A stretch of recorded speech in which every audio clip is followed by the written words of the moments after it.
নমস্কার সবাইকে কেমন আছেন? আশা করি সবাই খুব ভালো আছেন, আমিও ভালো আছি। তো আজ সবার সাথে আমি শেয়ার করব আমার বাড়িতে দ্বিতীয় কার্তিক আসার ঘটনাটা। তো রাত তখন প্রায় ৯টা, আমি ছিলাম রান্নাঘরে।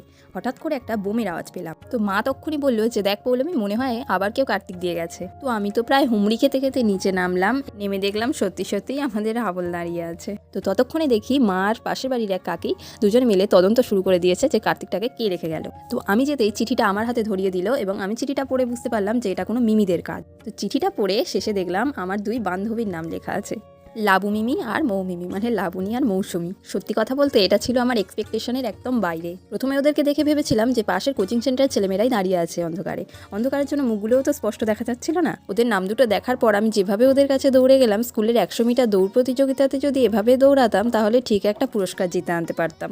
আমি তো প্রথমে ওদেরকে বলেই ফেলেছিলাম যে হ্যাঁ রে, তোরা কারারে, তোদের হাতে কি বোমগুলোকে দিয়ে গেছে ফাটানোর জন্য। আমার বান্ধবীরা তো অতি কষ্টে হাসি চেপেছিল। তারপর কার্তিকের বাবাকে ডেকে আমাদের ছেলেকে আমরা ঘরে তুলে নিলাম। আমি মোট 3টে কার্তিক পেয়েছিলাম, কিন্তু এটা ছিল আমার কাছে মোস্ট সারপ্রাইজিং। আমাদের প্রথম কার্তিককে কিন্তু আমরা পেয়েছিলাম ভোরবেলা। তার হাতে আবার কোনো চিঠিপত্রও ছিল না, তাই কে দিয়েছিল সেটা তদন্ত করতে করতেই আমাদের 2 দিন লেগে গেছিল। অবশেষে আমরা পুজোর পরের দিন জানতে পেরেছিলাম যে কে দিয়েছিল, তাই আর তাকে নিমন্ত্রণও পাঠানো হয়নি। তো এই হলো কার্তিকের মিমিরা। মিমিদেরকে একটু কফি করে খাওয়ালাম, কার্তিকের মিমি বলে কথা। তো ভিডিওটা কেমন লাগলো অবশ্যই কমেন্টে জানিও। টাটা।